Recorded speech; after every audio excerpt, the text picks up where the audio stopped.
McDonald's, KFC, and Burger King are dominating China's fast food market, driving industry revenue to $176.3 billion in 2023.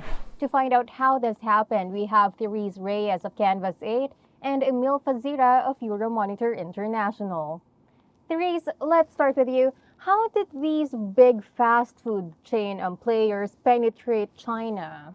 It really all started with brand recognition. So McDonald's, KFC, Burger King are some of the most successful fast food chains in the country.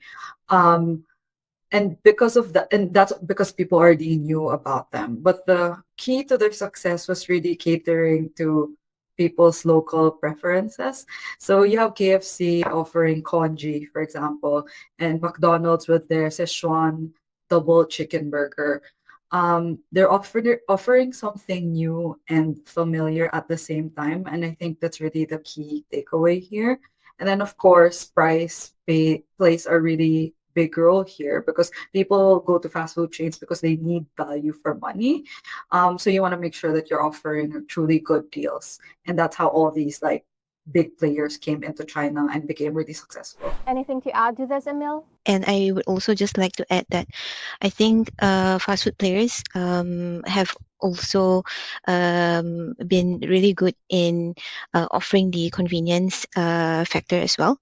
So those are really good substitutes for other types of food products, and it's quick to prepare and have several methods of quick fulfillment from mobile ordering to delivery.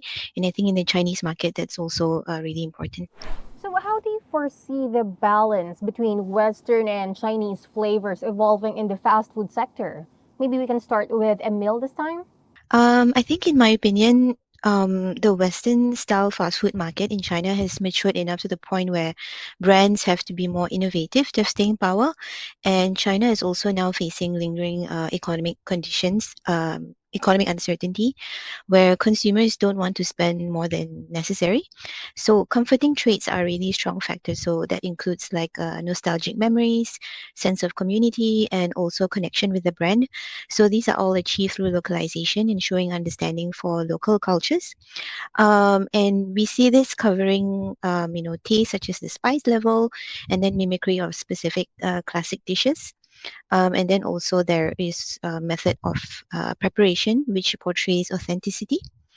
And I think moving forward, if we look at how competitive the market is, given consumers' increasing cautiousness to spending, I will expect the Chinese fast food market to emphasize a little bit more on localization. So that in itself offers novelty in the context of the landscape in China, which has historically been leaning more towards Western style foods with sort of Chinese flavors integrated in the dishes. So it'll be quite interesting to see how localization goes beyond just the flavor.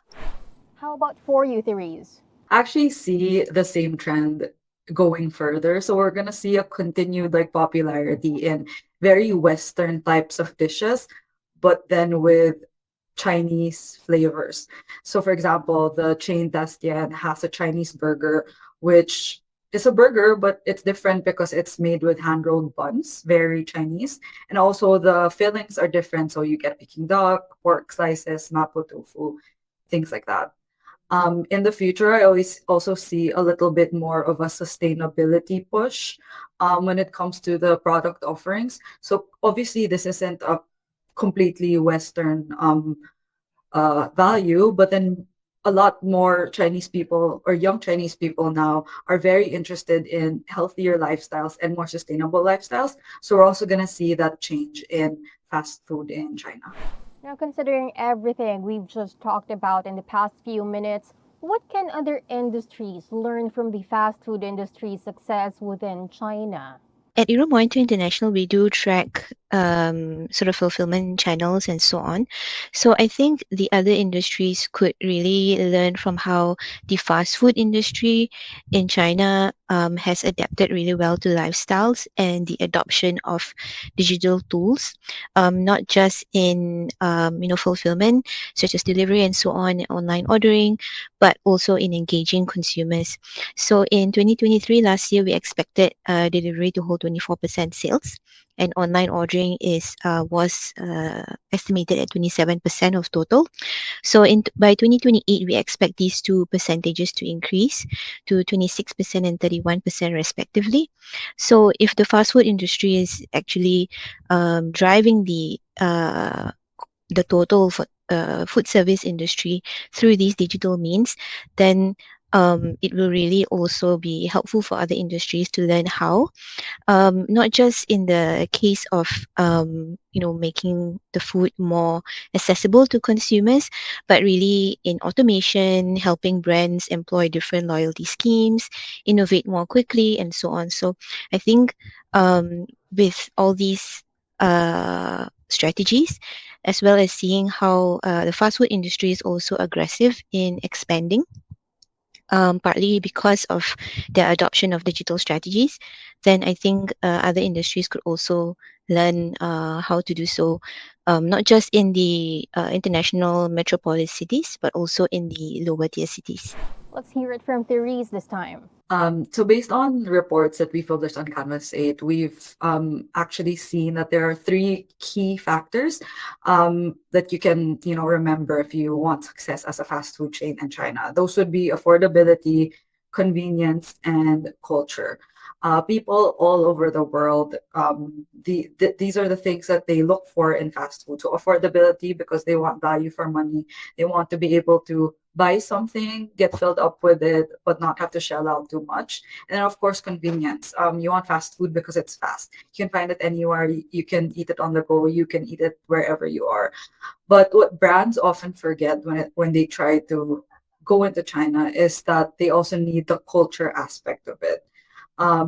Brand recognition can only take you so far, and affordability and convenience actually look very different all over the world, which is why culture is very important. So, with the rise of local fast food chains, localization isn't going to be enough. So, it's not enough to label something Chinese. You really need to be authentic in your efforts. Again, according to our reports, for example, the Chinese fast food chain King serves freshly made soy milk, which isn't very common in most fast food brands, but that's something that's already common in China now. And then Tastian, which we mentioned earlier, offers traditional hand rolled buns. Those are just some of the examples how you can turn localization into something that's more authentic rather than just a marketing tactic. Thank you so much for sharing your insights, Therese and Emil. Thank you so much. Thank you so Ses. much. Once again, those were Emil Fazira, Insights Manager for Food in Asia at Euromonitor International, and Therese Reyes, Lead Editor for Asia Pacific at Canvas 8. For more news, visit qsrmedia.asia.